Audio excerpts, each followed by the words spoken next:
del tema La cruz en el centro. En nuestra sesión previa señalé 3 razones principales de por qué tenemos que mantener la cruz en el centro. Porque ese es el plan de Dios y nuestra salvación no funciona cuando la cruz es desplazada. Esas fueron las 3 razones, las cuales voy a indicar sin hacer comentarios. Primero que todo, la cruz representa un completo y suficiente sacrificio a través de él y que Dios ha provisto para cada necesidad y no hay otra base para su provisión. En segundo lugar, a través de la cruz podemos recibir la liberación de la gracia sobrenatural que necesitamos para lo que el Nuevo Testamento nos dice que debemos hacer. Separada de esa gracia, nosotros enfrentamos un estándar de vida que es demasiado alto para lograrlo. Y en tercer lugar, la cruz es la base sobre la cual Dios libera la ratificación sobrenatural de su palabra, la cual es parte del mensaje del Nuevo Testamento a través de poderosas señales y prodigios. Solo cuando el mensaje del Evangelio es atestiguado de esa manera, podemos decir como Pablo que hemos predicado el Evangelio plenamente. Quiero darles 3 razones más de por qué necesitamos la cruz en el centro. Y la tercera razón está dividida en 2 partes. Así que si usted suma las 3 primeras y las 3 segundas, eso le dará 6. Y si la sexta se divide en 2, eso le dará 7. Yo siempre estoy satisfecho cuando he llegado a 7. Yo siento que eso es todo y que no necesito buscar más. La siguiente razón es, y esta es extremadamente importante, y una de las cuales nuestro enemigo desearía que nosotros nunca la descubramos, y utilizará todos los medios posibles en su poder para impedir que nosotros nos aferremos a ella o la comprendamos, y es que la cruz es la única base de la derrota total de Satanás.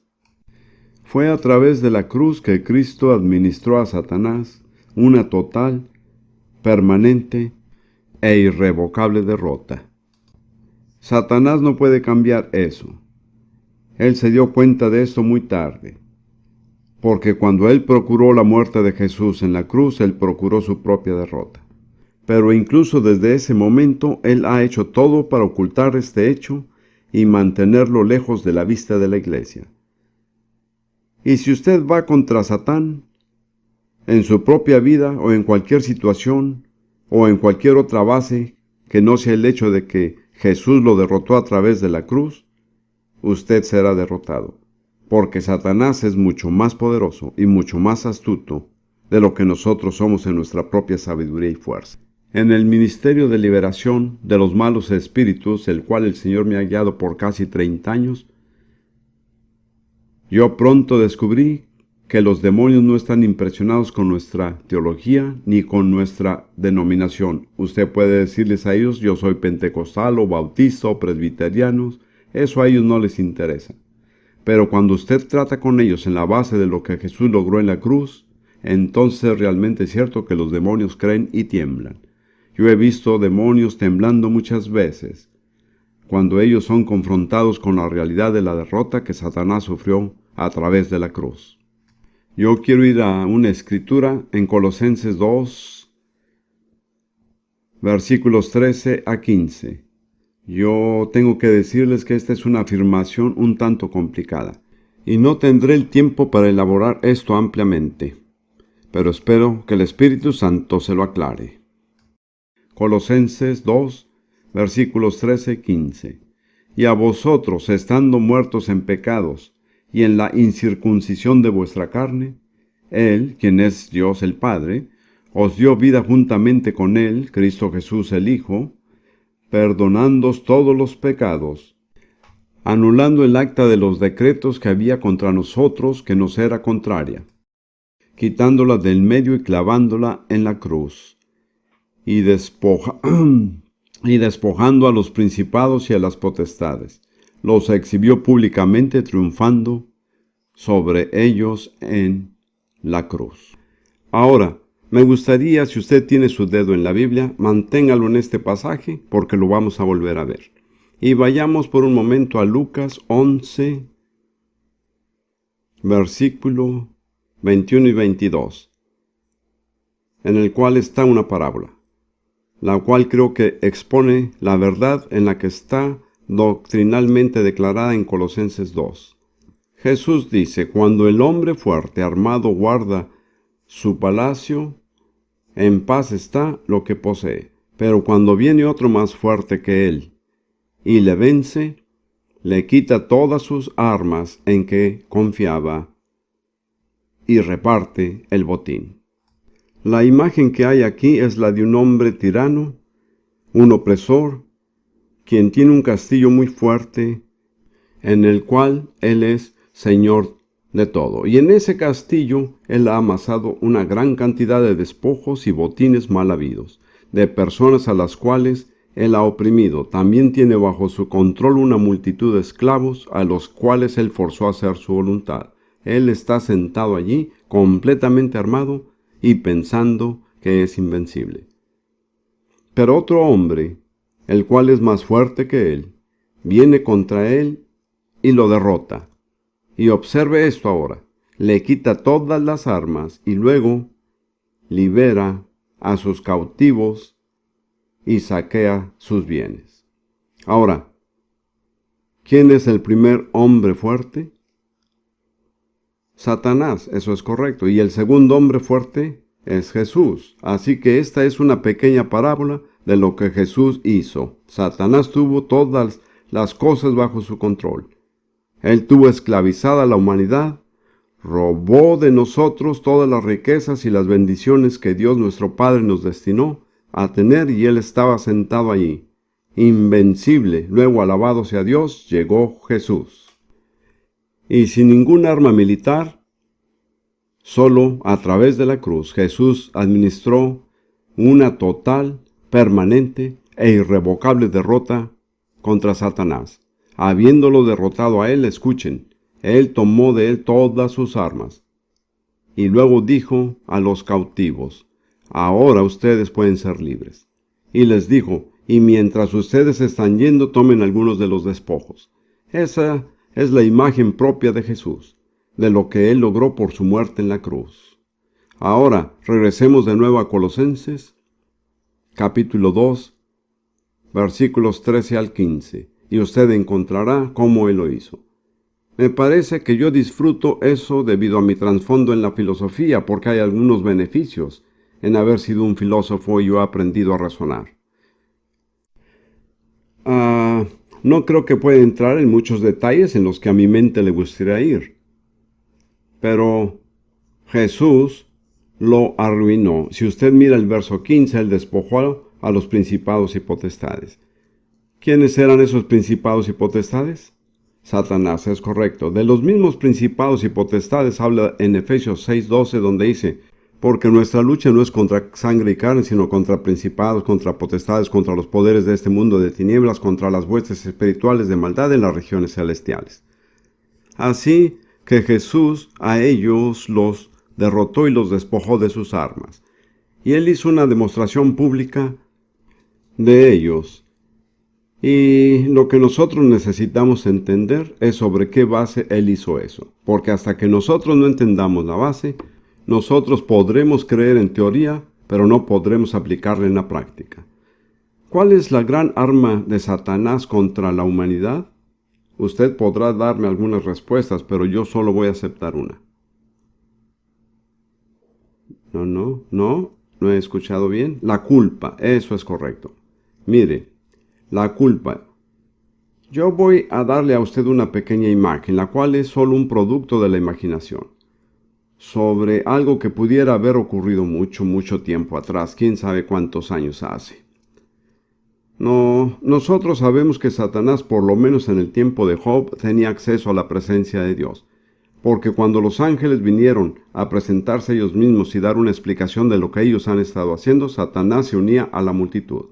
Es típico de él porque su actitud fue: bueno, Dios, yo sé que yo cometí un error, pero aquí estoy. Yo aún estoy viniendo a su presencia. Y de acuerdo a mi entendimiento, la única persona que vio a Satanás fue el Señor. porque Pablo dice que él fue transformado en un ángel de luz. Luego, usted recuerda que Dios y Satanás tuvieron una discusión sobre Job. ¿Acaso no se alegra de no ser la persona sobre la que ellos están discutiendo? De todos modos, me imagino a Satanás. Él es imprudente, él es desafiante, él es jactancioso, él tiene una gran boca. Y yo me imagino algunas veces a Satanás diciéndole a Dios: escuche, Dios, yo sé que eres justo y un Dios santo. Yo sé eso bastante bien. Y sé que soy un rebelde. Y tú ves que el lago de fuego y azufre no está en el cielo ni está en la tierra, sino allá, en las tinieblas de afuera. Y sé que es ahí a donde voy a ir, Dios. Y merezco ir ahí. No lo discuto. Escucha, solo quiero decirte algo, Dios. Pero ves a todos esos seres humanos, los que están hechos a tu imagen y semejanza, a quienes tú amas mucho. Yo los hice a ellos rebeldes, así como yo. Tú sabes eso. Y Dios, recuerda esto. Cuando me envíes al lago de fuego, tu justicia demanda que los envíes a ellos también. Solo tenlo presente, antes que me envíes allí a mí y a mis ángeles. Y me imagino a Dios solamente guardando silencio. En algunas ocasiones la mejor manera de tratar con el diablo es no discutir con él, eso hiere sus sentimientos. Si usted lo ignora, eso lo trastorna. Dios no lo dijo, pero él tenía un plan. ¿Sabe cuál era su plan? Su plan era Jesús. De modo que Jesús vino y él es el último Adán. Él estaba totalmente identificado con la raza adánica y Satanás va tras él y procura su muerte. Pero como él murió en la cruz, él es el total representante de la raza adánica y todas nuestras culpas fueron cargadas sobre él. Él paga la penalidad completamente y cuando él muere y es sepultado, nuestra culpa desaparece. Sí, nosotros creemos. Nosotros tenemos que aceptar esto por fe. ¿Entiende usted lo que Dios ha hecho? Él fue hecho una vía para que la humanidad sea indultada del lago de fuego. Y ahora en su justicia, Él puede perdonarnos y castigar a Satanás. Y no hay ninguna sugerencia en la Biblia que muestre que Satanás tiene algún otro destino que no sea el lago de fuego. Jesús no tomó sobre sí la naturaleza de los ángeles. Él no es un sustituto para los ángeles. Él es el último Adán. Él es el sustituto para toda la raza adánica, pero solo para la raza adánica. Y una de las cosas que yo pienso sobre la eternidad es que será demasiado corta para descubrir por qué Dios se preocupó tanto por la raza adánica. Yo creo que este es el hecho más maravilloso en la Biblia y existe una gran cantidad de hechos maravillosos en la Biblia. Si usted lee su Biblia y nunca logra asombrarse, me parece que usted no ha logrado entenderla. Es un libro maravilloso.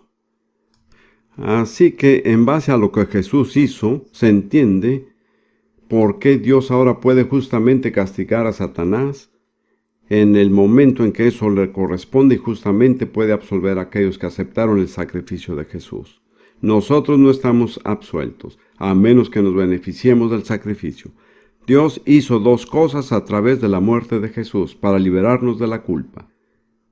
Número 1, Él hizo una provisión para nuestro pasado. De esta manera lo dice en el verso 13 al final: perdonándoos todos los pecados. Todos nuestros actos de desobediencia fueron castigados en Jesús. Así que Dios, sin comprometer su justicia, pudo perdonarnos. Nuestro pasado está limpio. Y si usted ya es un creyente en Jesús y usted ha aceptado su provisión, no hay nada contra usted en su pasado, en los archivos del cielo. Cada mala obra que usted alguna vez haya hecho ha sido borrada. Dios las ha echado en el mar de su olvido y Él ha dicho que no las recordará jamás. Corrie ten Boom solía decir: Él ha puesto un cartel que dice no pescar. Eso es lo que Dios ha hecho con nuestro pasado. Y cada uno de ustedes que está aquí y que es un creyente en Jesús, debería tener la plena seguridad que todos los pecados del pasado están completamente olvidados, nunca serán recordados jamás. Por supuesto, si usted ha cometido pecados, los cuales usted no ha confesado, el remedio es confesarlos. Si nosotros confesamos nuestros pecados, ¿qué pasa? Dios es fiel y justo para perdonarnos de nuestros pecados y limpiarnos de toda maldad. Pero Dios aún tiene que hacer provisión para el futuro, de otra manera volvemos y comenzamos a pecar de nuevo. Y esta provisión para el futuro es mucho más complicada de entender. Él ha eliminado la ley de Moisés como el requisito para alcanzar justicia con Dios. Y el escritor dice que Dios ha clavado la ley con sus mandamientos y ordenanzas en la cruz. Hay un himno que dice que nuestros pecados son clavados en la cruz. No estoy seguro de eso, porque lo que sí sé es que la ley fue clavada en la cruz. Así que una vez que nosotros venimos a la cruz y vamos más allá de ella, estamos fuera del territorio de la ley. Ya no estamos más bajo la ley y estamos libres de sus requerimientos. Trataremos este tema más adelante. Así que, ¿cuál es el requerimiento ahora para la justicia? Ya no requerimos de la observancia de la ley de Moisés porque ninguno de nosotros la observaría cumpliendo todos sus detalles, ya que ella tiene muchas demandas. Así que en una palabra, creer, sí, yo iba a decir fe, pero está correcto, eso es todo lo que se necesita, fe. Puede entender, no es guardar un conjunto de reglas, sino tener fe. Permítame ir a Romanos 4, el cual toma el ejemplo de Abraham, y dice en Génesis 15, versículo 6, y Abraham creyó en el Señor, y él se lo reconoció por justicia. ¿Qué fue lo que le fue contado por justicia? Su fe, así es. Y Pablo dice aquí al final de Romanos 4, 22, en adelante, por lo cual también su fe le fue contada a Abraham por justicia. Y no solo por él fue escrito que le fue contada o atribuido a él, sino también por nosotros a quienes será contada, como los que creen en aquel que levantó de los muertos a Jesús nuestro Señor, el cual fue entregado por causa de nuestras transgresiones y resucitado para nuestra justificación. Así que también estamos en la misma categoría con Abraham si creemos en el registro de lo que Jesús hizo en la cruz. Él fue entregado a la muerte a causa de nuestros delitos. Él pagó la penalidad y él fue resucitado de la muerte para nuestra justificación y para que la justicia pudiera ser aplicada a nosotros. Luego la justicia es aplicada a nosotros en la base de nuestra fe, como lo fue para Abraham. Abraham no ganó la justicia por mantener las obras de la ley, incluso no estaba bajo la ley. Ella no va a ser aplicada a nosotros a causa de lo que hacemos, sino a causa de lo que creamos. La fe es la única base para la justicia que es aceptada por Dios. Lo que yo entiendo es que Dios no nos permite añadir nada que no sea ese requisito. No es la fe más otra cosa. No es la fe más la ley, ni la fe más la iglesia o la fe más el bautismo, ni tampoco la fe más las buenas obras. Es solo la fe. Y como ellos decían, sola fide, ¿sabe lo que significa? Solo por la fe. Esa es la gran verdad recuperada a través de la Reforma. Yo no creo que la Reforma recuperó todo, pero logró echar mano de ese hecho. Es solo por la fe que nosotros podemos ser contados como justos con Dios, porque Dios ha derogado la ley de Moisés como un requerimiento para alcanzar la justicia, y Él no lo ha sustituido por ninguna otra ley, alabado sea Dios. Yo sé que he enseñado esto muchas veces y he visto a cristianos con sus bocas abiertas, mirándome escandalizados. Ya me he acostumbrado a eso, pero realmente esta es la verdad central del Evangelio. Lo asombroso es cómo muchas personas dicen que ellas creen en el Evangelio, pero no entienden esto. Permítame darle una escritura más, en Efesios capítulo 2, comenzando en el versículo 14. Hablando de nuevo acerca de lo que Jesús hizo por nosotros en la cruz. Porque Él es nuestra paz, que de ambos pueblos hizo uno. ¿Quiénes son ambos? Judíos y gentiles. derribando la pared intermedia de separación, aboliendo en su carne las enemistades, la ley de los mandamientos expresados en ordenanzas. Y pienso que lo dejaremos aquí. Él abolió en su carne, por su muerte, la ley de los mandamientos expresados en ordenanzas. Y por lo tanto abolió la enemistad. Si usted se da cuenta, la ley no trae paz, ella trae enemistad. Primero que todo, ella trae enemistad entre judíos y no judíos. Y ha sido así por 4,000 años o 3,500 años. Por un lado están los judíos haciendo esto y aquello y diciendo esto es lo que nos hace justo. Por otro lado, el resto de nosotros diciendo nosotros somos justos como ustedes son, o tal vez mejores. Y entonces la ley también trae enemistad entre Dios y el hombre. Porque cuando nos ponemos bajo la ley y la quebrantamos, nos convertimos en enemigos de Dios. Así que con el fin de que nosotros podamos alcanzar la justicia, Dios ha dejado a un lado los requerimientos de la ley de Moisés. Y esto es lo que dice aquí: la ley de los mandamientos contiene ordenanzas. Y si desea mirar en otra traducción, la cual sea más específica, mire la Nueva Versión Internacional, lo dice claramente. La mayoría de nosotros nos sentimos como un náufrago que se está sosteniendo en una tabla, la cual es la ley. Si nosotros nos desprendemos de esa tabla, nos ahogamos. La verdad del asunto es que tenemos que ahogarnos y salir a flote, porque la tabla no lo hará. ¿Cuál es la clave para llegar a ser justos? En una palabra: fe. Escuchen, hay un ejemplo maravilloso en Lucas capítulo 22, en la última cena. Jesús le está advirtiendo a Pedro que él lo va a negar 3 veces esa noche. Y él dice esto a Pedro, en los versos 31 y 32. Simón, Simón, he aquí Satanás os ha pedido para zarandearos como trigo, pero yo he rogado por ti. ¿Qué fue lo que él oró? ¿Que no lo negara? No, que tu fe no falte. Pedro, tú estarás haciendo un montón de cosas malas, pero si tú sigues creyendo, yo estaré contigo. Esa es una buena noticia. Si nosotros podemos solo continuar creyendo, Dios nos dará la salida. Nosotros podemos tener problemas, podemos tener derrotas, pero nuestra fe nos es contada continuamente como justicia. Si nosotros regresamos a la historia de Abraham, es muy interesante notar que Abraham hizo un buen número de cosas malas. Él permitió que su esposa fuera tomada para un harén. Eso no es algo muy bueno que se deba hacer. Dios no lo aprobó, pero al mismo tiempo, incluso mientras lo estaba haciendo, su fe le estaba siendo contada como justicia. ¿Se da cuenta? Si solamente pudiera captar esto, usted daría un suspiro de alivio. Yo no quiero decir que Dios nos anima a hacer malas cosas, pero si nosotros estamos sinceramente tratando de hacer lo que Él quiere, incluso si nosotros hacemos cosas malas, nuestra fe aún nos es contada por justicia. Relájese. Usted no tiene que aguantar. Solo continúe creyendo. Eso es todo. Y por esa provisión, Dios ha hecho posible que nosotros estemos libres de culpa. Gracias a la cruz, Satanás no tiene nada más que él pueda acusarnos.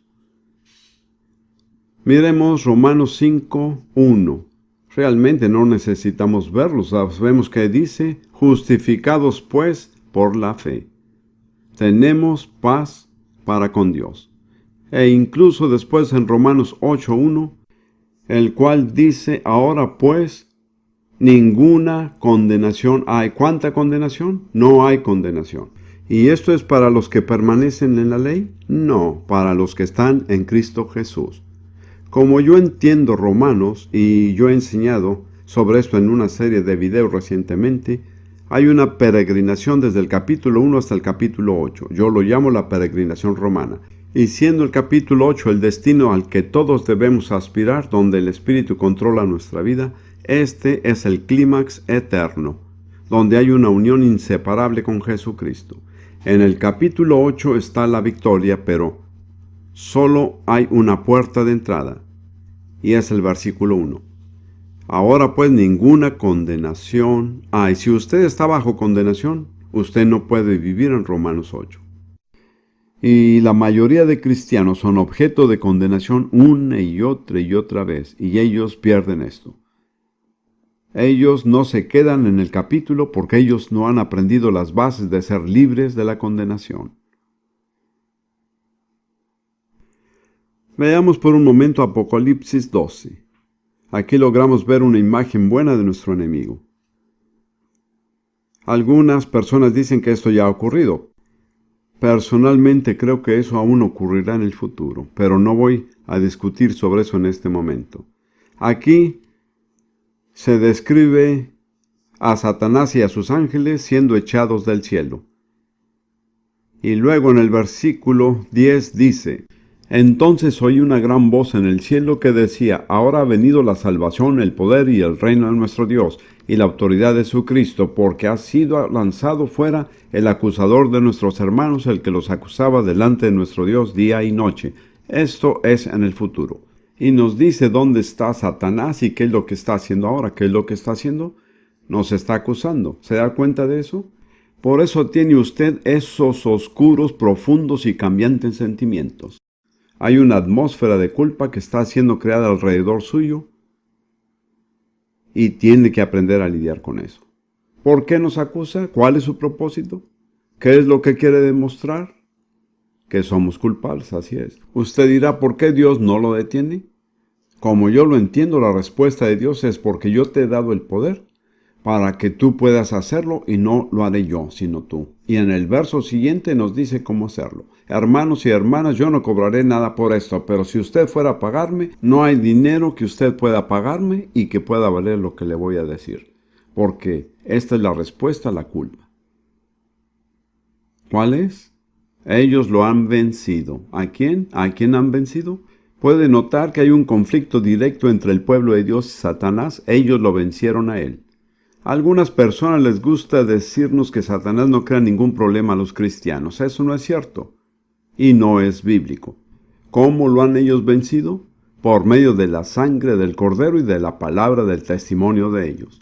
Les diré lo que yo creo que esto significa. Nosotros vencemos a Satanás cuando testificamos personalmente lo que la palabra de Dios dice que la sangre de Jesús hace por nosotros. Ese es nuestro testimonio. Ahora, bajo el antiguo pacto, con el fin de aplicar la sangre del Cordero Pascual, el cual les garantizaba inmunidad del juicio, ellos tenían que rociar la sangre en el dintel y en los postes de la puerta. ¿Recuerda la historia?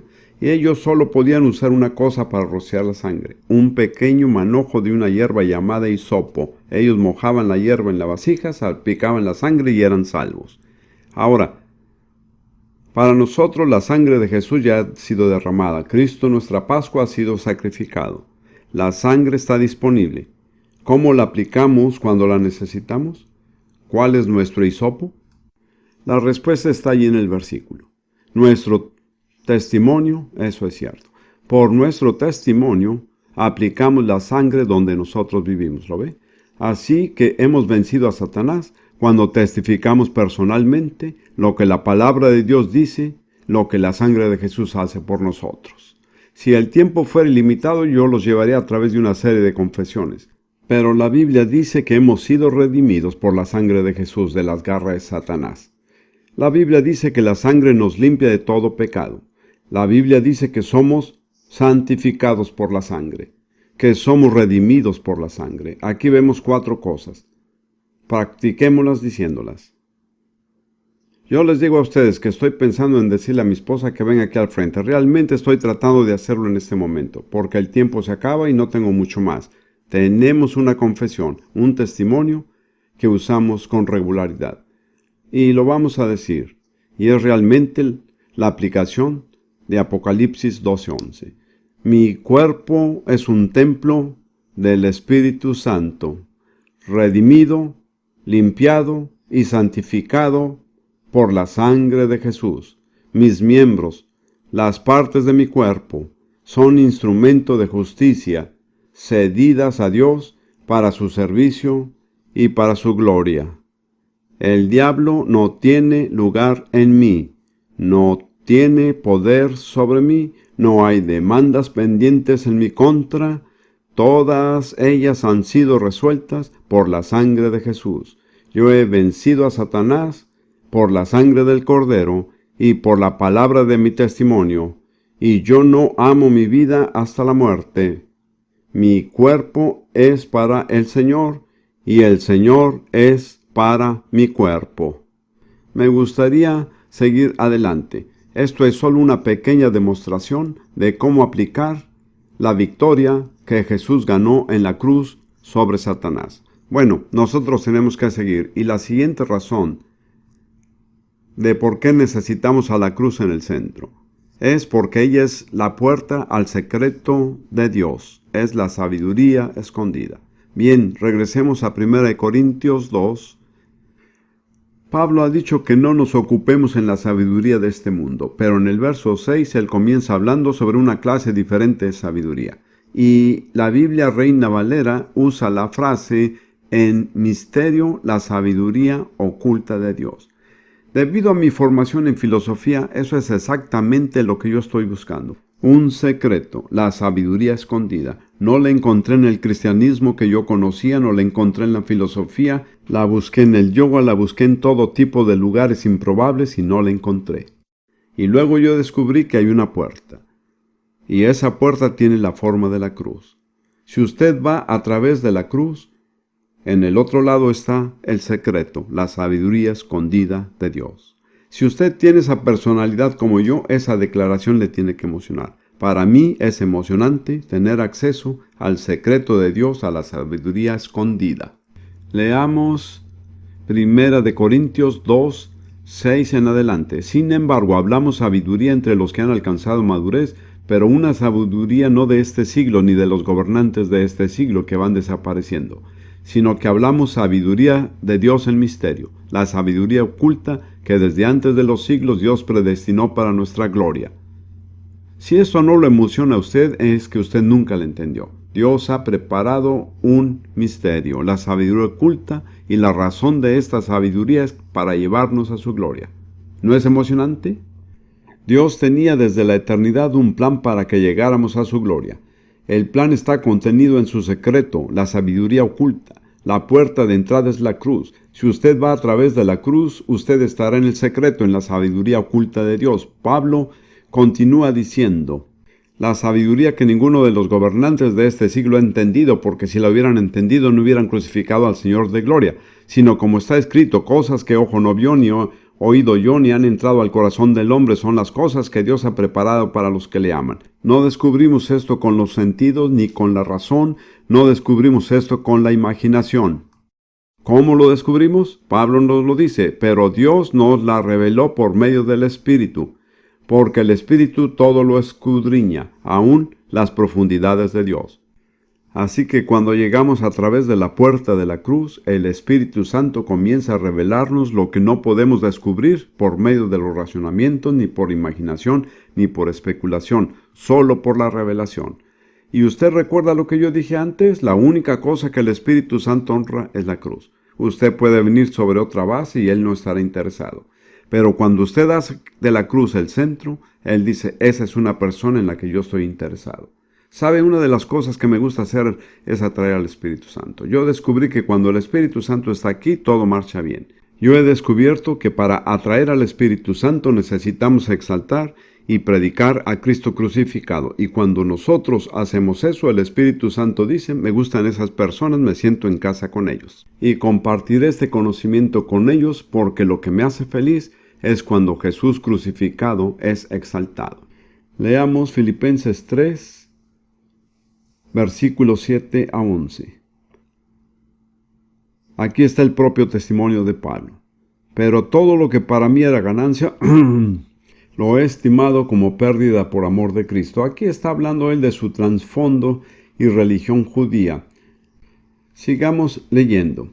Y aún más yo estimo como pérdida todas las cosas en vista del incomparable valor de conocer a Cristo Jesús, mi Señor, por quien lo he perdido todo y lo considero como basura a fin de ganar a Cristo. Él dice que no está interesado en ninguna cosa excepto Cristo y ser hallado en Él, Note esto, no teniendo mi propia justicia derivada de la ley, sino lo que es por la fe en Cristo. ¿Usted recuerda lo que dijimos? Que solo hay una base para la justicia. ¿Cuál es? La fe en Cristo.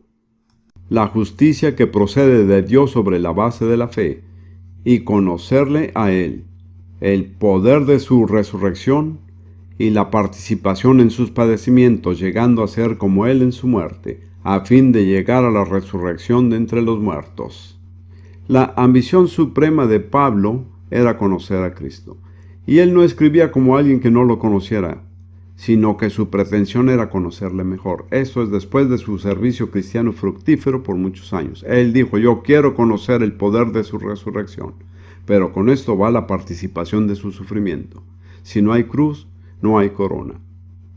La cruz es la vía que nos lleva al secreto, a la sabiduría escondida de Dios, a través de la cual nosotros compartimos su gloria. Hay un pasaje muy breve en Efesios capítulo 2, versículos 4 a 6. Pero Dios, que es rico en misericordia, por causa del gran amor con que nos amó, aun cuando estábamos muertos en nuestros delitos, nos dio vida juntamente con Cristo. Por gracia habéis sido salvados. Y con Él nos resucitó y con Él nos sentó en los lugares celestiales en Cristo Jesús. ¿A dónde vamos a terminar? En los lugares celestiales. ¿Qué estamos haciendo? ¿En qué? ¿Sentados en qué? Así es. La Reina Valera dice que nos hizo sentar en los cielos con Cristo. Mire, cuando venimos a la cruz, en cierto sentido es como entrar en un ascensor. Cuando usted logra entrar en él, de alguna manera usted consigue llegar a cualquier piso cuando se presiona el botón para ello. Es el ascenso el que lo lleva a usted arriba. Y así, una vez que nosotros estamos en Cristo a través de la muerte y la resurrección de Jesús, nosotros somos vivificados con Él. Eso es maravilloso. Nosotros somos resucitados con Él, eso es tremendo. Pero ese no es el fin. ¿En dónde se detiene el ascensor? En el trono. Nosotros estamos entronados con Él. No llegamos allí por nuestros esfuerzos. Llegamos allí porque estamos en el ascensor. Y la puerta de entrada al ascensor es la cruz. Cuando entramos a través de la cruz, nos clasificamos para el trono. Yo siempre he estado muy interesado en el tabernáculo de Moisés. Hay dos clases de personas, las que se emocionan con el tabernáculo y las que no. Yo formo parte del primer grupo. Hay algunas personas que no logran emocionarse. Yo no tengo nada en contra de ellos, pero permítame darle un pequeño ejemplo. Si usted recuerda la estructura del tabernáculo de Moisés, allí había 3 lugares, y estaban distinguidos por la luz disponible en cada uno. En el primero estaba el patio exterior, donde la luz era la luz natural, el sol, la luna, las estrellas. Luego, más adentro, está el primer velo o cortina, y ahí no estaba uno bajo la luz natural. Pablo dice que no andamos por vista, sino por fe. Pasar a través del velo es un paso de fe. Y al llegar dentro del primer compartimiento, el cual es llamado lugar santo, la luz que hay allí es la luz de una vela o un candelabro de pie, la cual es suministrada por el aceite de oliva que estaba quemándose. Es la luz de la palabra inspirada de Dios, iluminada por las Santas Escrituras. Pero ese no es su destino. Mire, caminar a través del primer velo es resurrección. Pero cuando usted camina a través del segundo velo, eso es ascensión. Y dentro del segundo velo, en el lugar santísimo, usted está en el trono. Hay 2 ministerios supremos de Jesús, el Rey y el sacerdote, y son ejercidos desde el segundo velo. Y la luz que hay allí no es la luz de una vela. De hecho, la cosa emocionante sobre todo esto es que si consigue llegar adentro, todo está completamente oscuro. Allí no hay fuente de luz. Solo me pregunto, ¿cuántos de ustedes harían de esto su destino? Solo un pequeño salón, un cubículo, sin luz y solo un elemento de mobiliario. ¿No es eso emocionante? Puede notar que mientras más lejos vaya en su vida cristiana, hay menos cosas que le distraen. Y las únicas personas que van a pasar a través del segundo velo son las personas que solo quieren una cosa. ¿Cuál es? Dios. Así es. Esto es realmente notable, pero dentro del segundo velo, si usted reúne las condiciones, allí llega una luz que no es natural, que no es artificial. Es una que se le llama la Shekinah, la presencia real de Dios, sobrenaturalmente iluminando el hogar. Ese es el secreto, la sabiduría escondida de Dios. Usted no tiene que ir a través del segundo velo. Usted puede parar en cualquier lugar. Usted puede presionar el botón del ascensor y salir en la entreplanta. Hay algo en mí que me quiere llevar tan alto como el ascensor pueda llegar. Yo realmente veo en las vidas de los grandes hombres de Dios que llegan a un lugar en un sentido de soledad, en donde uno es despojado de todo, excepto de Dios. Pero cuando usted tiene a Dios, usted tiene todo. Realmente ese es el final de Romanos capítulo 8, si se fija. Nosotros estamos unidos con Cristo. En Colosenses 3 dice que Cristo es el todo en todos. Pablo dice que me importa saber acerca de la ley, que me importa saber acerca de mi herencia en el judaísmo, que me importa saber acerca de todo lo que he perdido. No importa mucho a mí esto, porque lo que yo quiero es estar dentro del segundo velo. Yo quiero la revelación de Jesucristo. Yo no quiero la teología. Yo incluso no quiero la doctrina. Yo quiero revelación. Yo quiero una revelación personal e íntima de Jesús. Esa es la única cosa que puede completamente satisfacer el anhelo en mi alma. Esa es la manera en la que yo puedo entender. Hemos llegado a la tercer punto en esta sesión. La sexta, si tomamos en cuenta la primera sesión. En hacer de la cruz el centro. Yo espero haberlos animado. Si yo no los he animado, yo no he comunicado nada. Yo estoy muy contento, tanto en este momento yo podría estar saltando, pero no puedo. Pablo dijo, si yo estoy sobrio es por causa de ustedes. Aquí hay una doble razón. La cruz es la última demostración del amor de Dios y de nuestro valor ante Él. Bueno, yo voy a repetirlo. La cruz es la última demostración del amor de Dios y de nuestro valor ante Él. Permítame tratar la primera parte. Juan capítulo 15, versículos 13 y 14. Jesús les está hablando a sus discípulos y les dice, nadie tiene un amor mayor que este, que uno dé su vida por sus amigos. Vosotros sois mis amigos si hacéis lo que yo os mando. En otras palabras, voy a demostrarles el amor más grande. Yo voy a sacrificar mi propia vida por ustedes. Así que esta es la demostración suprema del amor de una persona por otra, y es la voluntad de esa persona de dar su vida por la otra persona. Y luego en Romanos 5, Pablo amplifica la naturaleza del amor de Dios y lo extenso de su gracia. Romanos 5, comenzando en el versículo 6 y leyendo hasta el versículo 10. Porque mientras aún éramos débiles, a su tiempo Cristo murió por los impíos. Porque a duras penas habrá alguien que muera por un justo, aunque tal vez alguno se atreva a morir por el bueno. Pero Dios demuestra su amor para con nosotros, en que siendo aún pecadores, Cristo murió por nosotros. Entonces mucho más, habiendo sido ahora justificados por su sangre, observe, justificados por su sangre, seremos salvos de la ira de Dios por medio de él. Porque si cuando éramos enemigos fuimos reconciliados con Dios por la muerte de su Hijo, mucho más, habiendo sido reconciliados, seremos salvos por su vida. Y si usted analiza este pasaje, Pablo dice 4 cosas acerca de nuestra condición cuando Cristo murió por nosotros. Primero, él dice en el versículo 6 que nosotros estábamos sin fuerzas. Nosotros no podemos hacer absolutamente nada para ayudarnos a sí mismos. Dependemos completamente de la misericordia de Dios. Y además él dice que Cristo murió por los impíos. Nosotros éramos impíos. Teníamos una naturaleza, un modo de vivir, un modo de pensar y nos conducíamos de una manera completamente ajena a Dios. Luego él dice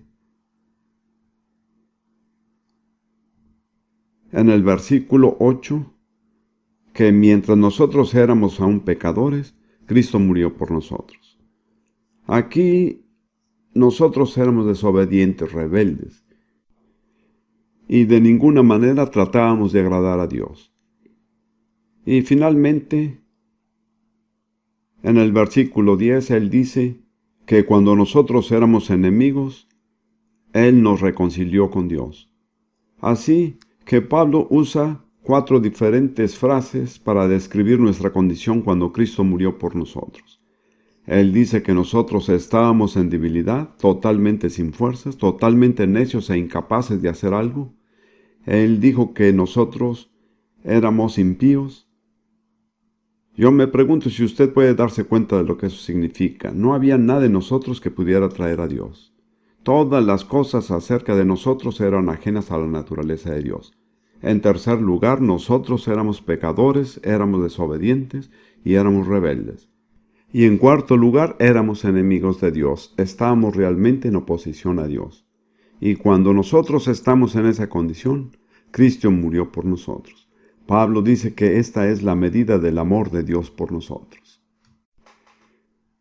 Yo creo que es muy importante que veamos esto, porque me doy cuenta que estoy tratando con cristianos que no están seguros que Dios los ama.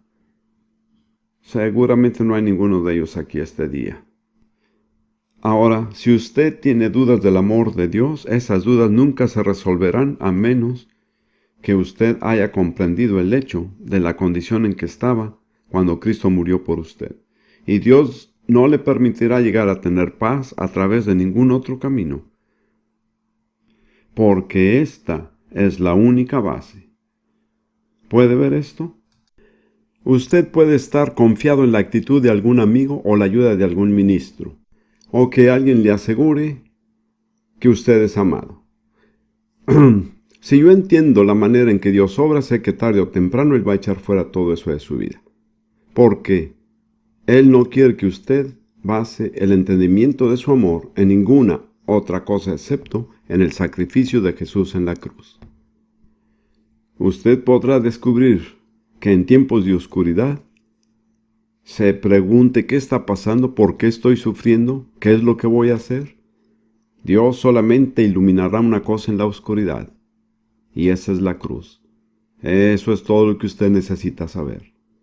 El problema con muchos de nosotros es que sabemos demasiado, y Dios quiere llevarnos al lugar donde es suficiente saber que Cristo murió por nosotros. Y Pablo continúa hablando de este amor en Romanos 8, versículos 35 a 39. El problema de haber predicado sobre Romanos es que después no puede uno escapar de él. Romanos 8, 35 y siguientes. ¿Quién nos separará del amor de Cristo? ¿Tribulación, o angustia, o persecución, o hambre, o desnudez, o peligro, o espada? Tal como está escrito, por causa tuya somos puestos a muerte todo el día, somos considerados como ovejas para el matadero. Esto dice el pueblo de Dios. Sin embargo, y a pesar de todo eso, no podemos ser separados del amor de Cristo. Quiero que sepan que hay muchos cristianos en distintas partes de la tierra que están experimentando esto ahora mismo. Y si su salvación no puede verse a través de esto, es mejor que usted chequee su condición espiritual. No hay garantía que en el plazo de un año nosotros pudiéramos encontrarnos en esta categoría. Pero en todas estas cosas somos más que vencedores por medio de aquel que nos amó. Porque estoy convencido de que ni la muerte, ni la vida, ni ángeles, ni principados, ni lo presente, ni lo porvenir, ni los poderes de lo alto, ni lo profundo, ni ninguna otra cosa creada, nos podrá separar del amor de Dios que es en Cristo Jesús nuestro Señor. Este es el clímax de la peregrinación romana. Inseparable y eterna unión con Jesucristo y estar en su amor por siempre. Ahora solo tenemos tiempo para mirar el otro aspecto de la demostración que vino a nosotros a través de la cruz. La primera demostración es el amor de Dios. La segunda es nuestro valor, nuestra valía. Algunos me dijeron que hay personas en esta nación que tienen un bajo sentido de autoestima. Yo no sé realmente si esto es cierto o no, pero les voy a decir que es un problema muy común a través del cuerpo de Cristo. Una vez más, hay solo una base real para conocer su valor, y esa es la cruz. Como ve, el valor de cualquier cosa, por ejemplo, si yo quiero vender una casa, digamos que yo veo que mi casa vale $120,000, pero nadie pagará más de $80,000. Así que mi casa valdrá lo que la gente quiere pagar por ella, $80,000. Así que el valor de usted no es lo que usted piensa que vale. Su valor está en lo que Dios está dispuesto a pagar por esto. ¿Qué fue lo que Dios pagó por eso? Dígame. La sangre de Jesús. Veamos por un momento Hechos 20, versículo 28. Hechos 20, 28. Me gusta esto por una palabra de Dios. Pablo está hablando a los ancianos de la iglesia y les dice: tener cuidado de vosotros y de toda la grey, en medio de la cual el Espíritu Santo os ha hecho obispos para pastorear la iglesia de Dios, la cual él compró con su propia sangre. Pueden notar que fue la sangre de Dios la que compró la iglesia, la sangre de Dios a través de Jesús. Y luego Pedro dice en primera de Pedro 1, versículos 18 y 19, sabiendo. El problema es que muchos de nosotros no lo sabemos. Sabiendo que no fuisteis redimidos de vuestra vana manera de vivir heredada de vuestros padres con cosas perecederas,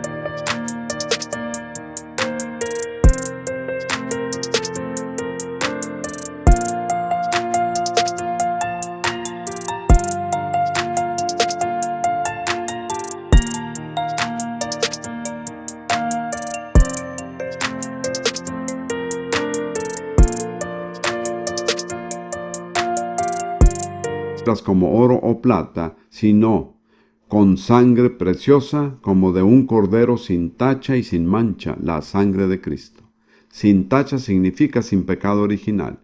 Sin mancha significa sin pecado personal. El Cordero de Dios perfectamente sin pecado, Jesús. Ahora, la Escritura dice en Levítico 7:11,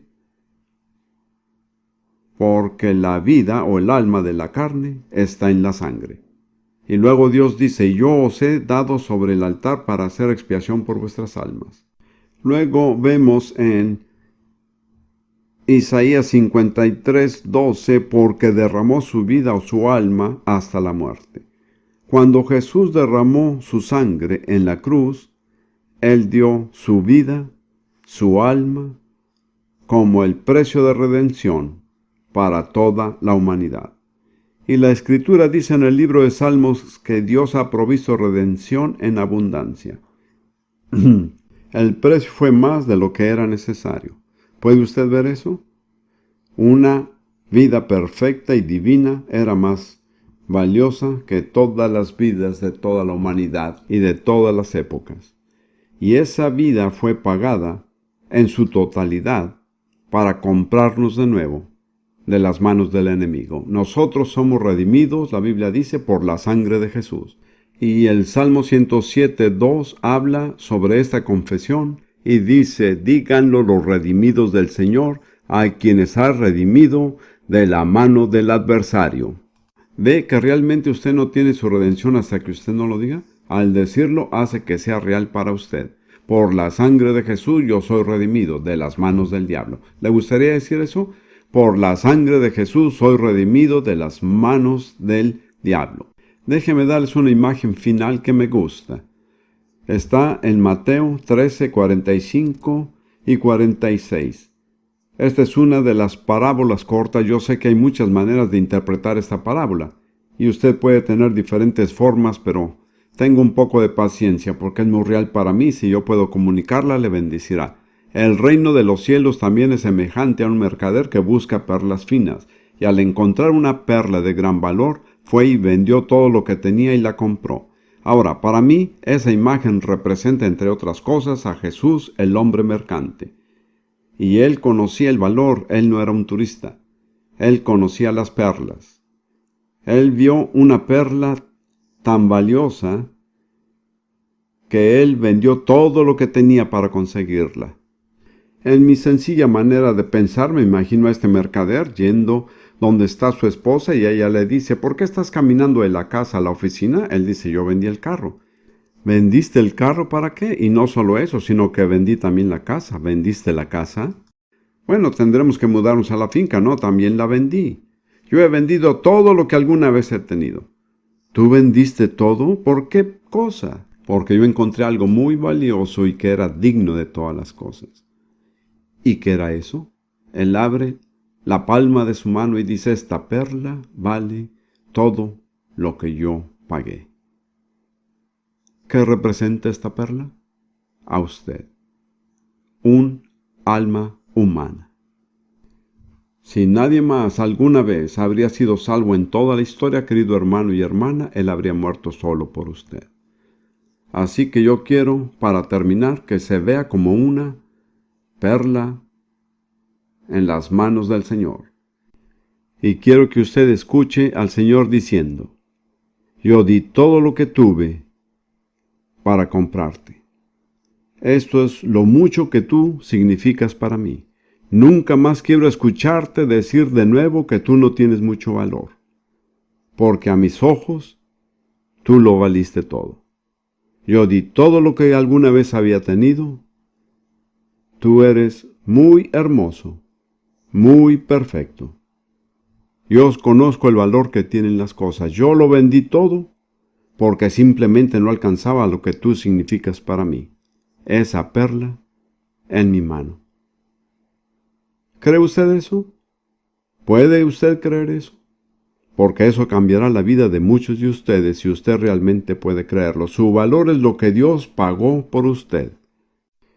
No permitan que el mundo les diga que ustedes no valen mucho, porque usted vale lo que Dios pagó por usted. Diga: gracias, Señor.